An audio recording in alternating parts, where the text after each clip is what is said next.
వెనుకబడిన కులాలు మరీ ప్రత్యేకించి గౌడ కులంలో జన్మించి చదువుకుని చిన్న వయసులో అగ్రవర్ణాల ఆధిపత్యంలోనే ఇన్నేళ్లు నడుస్తున్నటువంటి కృష్ణా జిల్లా పరిషత్ పీఠం మీద జగన్మోహన్ రెడ్డి గారిచే కూర్చోబెట్టబడినటువంటి ఒక బీసీ మహిళ మహానటి. ఇది ఎవరు మాట్లాడుతున్నారయ్యా అంటే మర్డర్ కేసులో ఇరుక్కుని దొరికిపోయి జైలుకి వెళ్ళి బీసీని మర్డర్ కేసులో పెడతారా, బీసీని జైల్లో వేస్తారా అనే లబాలబా బోరున దొంగ ఏడుపులు ఏడ్చినటువంటి ప్రస్తుత మంత్రి, అప్పటి మాజీ మంత్రి ఇది మాట్లాడటం. ఎందుకు మాట్లాడతాడు ఆయన? ఎందుకు మాట్లాడతాడంటే వేమిరెడ్డి ప్రశాంత్ రెడ్డి గారి అమ్మగారి యొక్క ఎలా మహాతల్లి అయిందంటే కొల్లు రవీంద్ర గారికి వాళ్ళ భర్త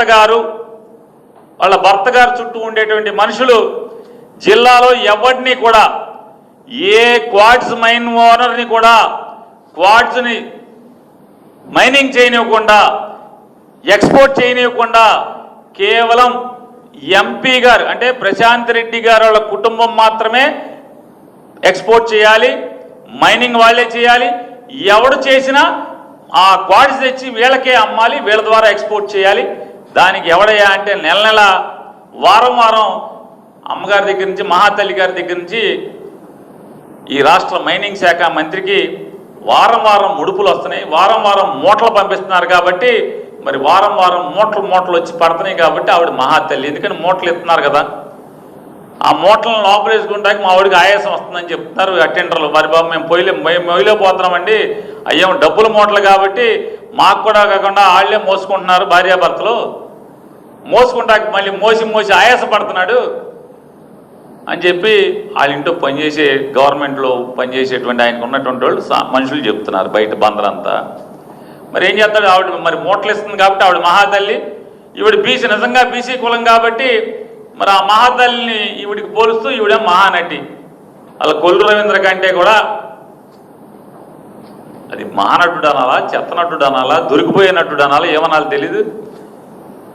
ఏనాడే అంతకన్నా పకటి వేషగాడు కొల్లు రవీంద్ర కంటే కూడా రాజకీయ పకటి వేషగాడు ఆంధ్ర రాష్ట్రంలో ఎవడో లేడు.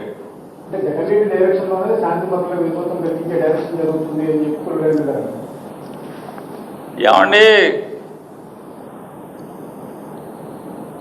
11 ఛానల్స్, 2 పేపర్లు, తద్వారా మీడియా మీద బతికేటువంటి రాజకీయ పార్టీ ఆడదు కాబట్టి ఆడకు కావాలి ఆ డైరెక్షన్ ఈ డైరెక్షన్. గుడివాళ్ళ నియోజకవర్గంలో మీటింగు ఎవరిని అప్పుడు వాళ్ళందరినీ గంజాయి తాగిచ్చి బ్రాందీ తాగిచ్చి ఎవరు నుంచోబెట్టారు? మేమా? జగన్మోహన్ రెడ్డి గారు నుంచోబెట్టారా? లేదా గుడివాడ ఎమ్మెల్యేకి డైరెక్షన్ జగన్ గారు ఇచ్చాడా?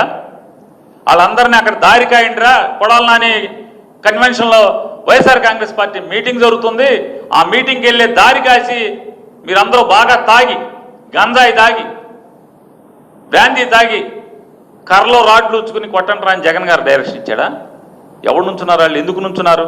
పోలీసు ఎందుకని ఒక 150 మంది పోలీసులు అక్కడ లోకల్ డిఎస్పీ గారితో సహా సిఐలు ఈఏలు మొత్తం అందరూ ఎందుకని వాళ్ళని కాపలా కాస్తున్నారు? ఎంకొట్టుడు కొట్టాలి కదా.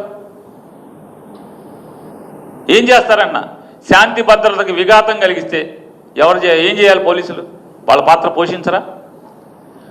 గుడివాడ నియోజకవర్గానికి సంబంధించినటువంటి గొడ్లవలేరు జెడ్పీటీసీగా ఎన్నికైనటువంటి జిల్లా పరిషత్ చైర్మన్ ఉప్పాల హారిక, ఆవిడ ఆ మీటింగ్కి వెళ్లకుండా ఏమి వెళ్తుంది? ఎందుకు వెళ్ళింది? ఆవిడ ఆ నియోజకవర్గం ఆవిడ ఎవరు వెళ్తారు? నేను కొల్లు రవీంద్ర వెళ్తామేంటి? ఈ సందీప్ ప్రేలాపంలో రేపో మాపో మంత్రి పదవి పీకేస్తానని మొహమ్మద్ చెప్పాడు. ఆంధ్రజ్యోతి రాధాకృష్ణ గారు రాశాడు, అమ్మో అసలు ఈడు అవినీతి చల్లకుండా ఈడు ఆఫీసులో దోసేస్తారని చెప్పని ఐటెంల మీద ఐటెంలు రాస్తే చివరికి సీఎం ఆఫీస్ వాళ్ళు నిన్ను పీకమంటావా, నీ దగ్గర నీ మూటలు మోస్తున్న ఓఎస్డీకి అంటే కలెక్షన్ లంచాలు కొడతా, నీ తరపున బేరాలాడి లంచాలు లాగుతున్న ఓఎస్డీని పీకుతావా అని చెప్పి డైరెక్ట్గా వాళ్ళే పీకి ఆర్డర్ చేతిలో పెట్టారు. ముందు ఓఎస్డీ గారిని పెట్టారు, రేపో మాపో ఈయన బీకి ఇతను బీకి ఆర్డర్ చేతిలో పెడతారు. అంటే మంత్రి పదవి ఊడిపోతున్నటువంటి కాపాడుకునే సందీప్ ప్రేలాపంలో ఉచ్చం నీచం మర్చిపోయి మూటలప్పు చెబుతున్నాడు. ఆవిడేమో మహాతల్లి, సాటి కులస్త్రాలు, వెనకబడిన కులస్త్రాలు, బాగా నీకన్నా బాగా చదువుకుని దొంగ సర్టిఫికెట్లు కాకుండా, కరస్పాండెన్స్ కోర్సులో దొంగ సర్టిఫికెట్లు కాకుండా నిజాయితీగా నికార్సుగా కాలేజీకి వెళ్ళి చదివినటువంటి ఆవిడ నీకు మహానటిలా కనపడుతుంది. సార్, ఈ రాష్ట్ర ప్రభుత్వం నడిపేటువంటిది 13 మాసాలుగా తప్పుడు కేసుల ప్రభుత్వం. ఇచ్చిన మాటలు కానీ, ఎన్నికల హామీలు కానీ, మేనిఫెస్టో కానీ, ఈ రాష్ట్రానికి కావలసినటువంటి అభివృద్ధి కానీ వాళ్ళకి పట్టదు. కేవలం ఎర్ర బుక్కు పరిపాలన, ఎర్ర పుస్తకాల్లో ఏం రాసుకున్నారు, ఇంకా ఖాళీ పేజీలు ఉంటే కొత్తగా ఏం రాయాలి, ఎవడి పేరు రాయాలి, వైఎస్ఆర్ కాంగ్రెస్ పార్టీలో ఎవడు క్రియాశీలకంగా ఉంటున్నాడు, ఆ నెలలో ఈ కేసుల్లో ఇరికించాలి. వాళ్ళ ఫోకస్ ఎప్పుడు ఎక్కడుంది? తెలుగుదేశం పార్టీ లీడర్ ఎటువైపు వెళ్తున్నాడు, జనసేన పార్టీ లీడర్ ఎటువైపు వెళ్తున్నాడు అన్న దాని మీద ఫోకస్ పెట్టారో తప్పించి, ఎవరి మీద అక్రమ కేసులు పెట్టాలన్న దాని మీద ఫోకస్ పెట్టారో తప్పించి, అరే పిల్లల జీవితాలు నాశనం అయిపోతున్నాయి, ఇన్ని గాంజా ఇలా వెళ్ళిపోతుంది, చుట్టుపక్కల రాష్ట్రాల వాళ్ళు కూడా మన వైపు వేలు పెట్టి చూపిస్తున్నారు గాంజా డ్రగ్స్ అన్నది కూడా వాళ్ళ ఆలోచన లేకుండా చేసిన తత్వం. మీరు ఇందాక అన్నారు పోలీస్ అని. పోలీస్ ఏం చేస్తారండి? నేను ఈరోజు పోలీసుని వెనకేసుకొస్తున్నానని కాదు, పోలీసు వాళ్ళ డ్యూటీ వాళ్ళకి చేయాలంటే వాళ్ళకి ఇవ్వాల్సిన ఫెసిలిటీ వాళ్ళకి ఇవ్వాలి. ఫెసిలిటీ ఇన్ ద సెన్స్ వాళ్ళకి కుర్చీలు ఏసీలు ఇవ్వమని చెప్పట్లా నేను. మినిమం టూల్స్, ఒక సీసీ కెమెరాలు, ఒక చెక్ పోస్టులు పెట్టే దగ్గర అలాంటివి కూడా నేను చెప్తున్నాను కదా. ఇందాక మీకు వైజాగ్లో నేను ఫస్ట్ మీటింగ్ పెట్టిన రోజు ఏజెన్సీ నుంచి 26 దారులు చూపించారు, నాకు మ్యాప్ చూపించారు ఆ టైంలో సిపి. మొత్తం 26 రూట్లు చూపించారు. 26 రూట్లు ఉన్నాయి కదా గాంజా మనకి ఏజెన్సీ నుంచి ప్లెయిన్ ఏరియాకి రావడానికి, అనకాపల్లి, నర్సీపట్నం, విశాఖపట్నం ఈ ఏరియా నుంచి రావడానికి ఎన్ని చెక్ పోస్టులు ఉన్నాయని ఆ రోజు అవగాహన నాకు లేకుండానే నేను అడిగితే జస్ట్ 4 చెక్ పోస్టులు, రెగ్యులర్ చెక్ పోస్టులు, అవి ఫారెస్ట్ చెక్ పోస్టులు. మేము ఈరోజు ఎంత నిండెప్తకి వెళ్ళామంటే పోలీస్ ఒకరిని ఇన్వాల్వ్ చేయడం కాదు. ఫర్ ఎగ్జాంపుల్ ఒక విలేజ్ ఏదో చెప్పారు, ప్రాతపాడు అని విలేజ్ ఉంది. ఆ విలేజ్ వీళ్ళందరూ చెకింగ్కి వెళ్ళి అక్కడ లోకల్లోని పండిస్తున్నారు. అది విఆర్ఓ కానీ సచివాలయం స్టాఫ్ కానీ ఎందుకు ఫారెస్ట్ డిపార్ట్మెంట్ వాళ్ళు ఐడెంటిఫై చేయలేకపోయారు అని ఆ రోజు కలెక్టర్కి కంప్లైంట్ ఇస్తే, దట్ ఏఎస్ఆర్ కలెక్టర్ కొంచెం ఒక ఫార్వర్డ్ స్టెప్ వేసి అక్కడున్న సచివాలయం స్టాఫ్కి మెమో జారీ చేశారు, ఎక్స్ప్లెనేషన్ కాల్ఫర్ చేశారు. అది మా నిబద్ధత. అంటే మేము ఎంత ఇన్డెప్త్కి వెళ్తున్నాం. ఈరోజు ఎక్కడైనా గాంజా పెంచారన్నా కూడా ఆ లోకల్ వాళ్ళని మేము, ఆ లోకల్ అఫీషియల్స్ని కూడా మేము ట్రిగర్ చేస్తున్నాం. ఎక్కడైనా స్కూల్స్లో దొరుకుతుందా, లేకపోతే ఒకడు ఎక్కడైనా అమ్ముతున్నాడా, ఆ విఆర్ఓకి తెలుస్తుంది, సచివాలయ స్టాఫ్కి తెలుస్తుంది, ఫారెస్ట్ డిపార్ట్మెంట్ వాళ్ళకి కొంతమేరకు ఇన్ఫర్మేషన్ ఉంటుంది. సో వాళ్ళని కూడా బాధ్యులను చేస్తున్నాం ఈరోజు. ఎందుకంటే ప్రతి ఒక్కరూ పోలీసింగ్ చేయాలి. కాకి చొక్కా వేసుకున్న వాళ్ళు ఒక్కరే పోలీసింగ్ చేయడం కాదు. ఈరోజు గాంజా మీద ప్రతి ఒక్కరు పోలీసింగ్ చేయాలి.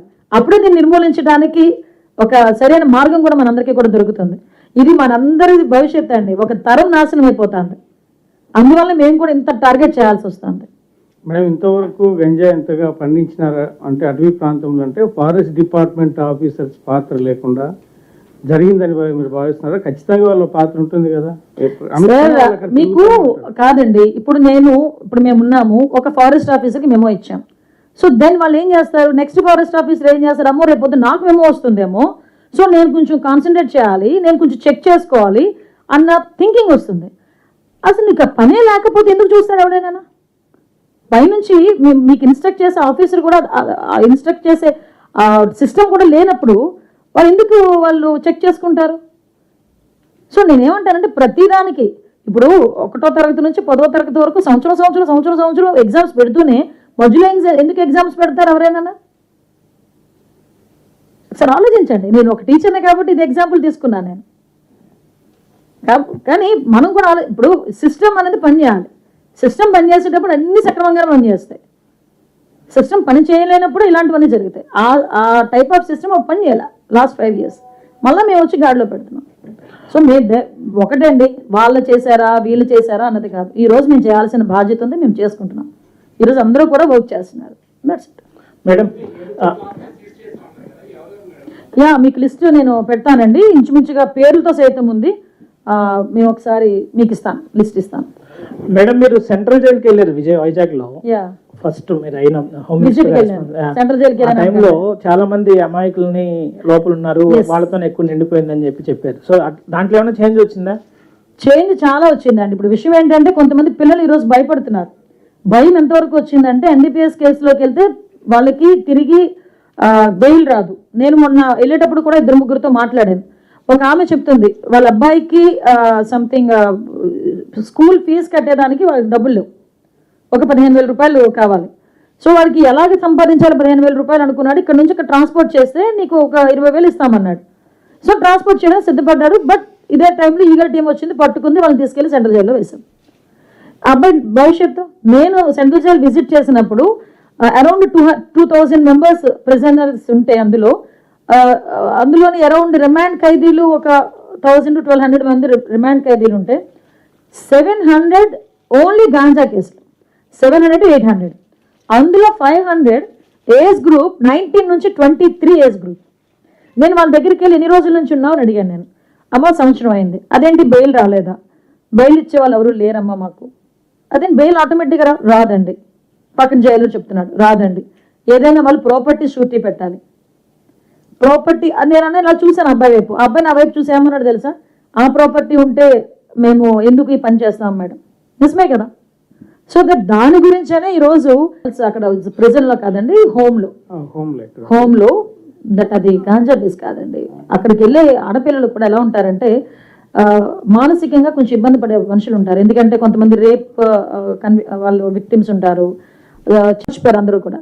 మళ్ళీ ఈరోజు మేము వచ్చిన దగ్గర నుంచి అరకు కాఫీ మీద బ్రాండింగ్ మీద దృష్టి పెట్టాం, దానికి కల్టివేషన్ మీద దృష్టి పెట్టాం, ప్రాసెసింగ్ మీద దృష్టి పెట్టాం. గిరిజనులకి ఎన్ని కావాలంటే అన్ని ఈరోజు ఇవ్వడానికి సిద్ధంగా ఉన్నాం.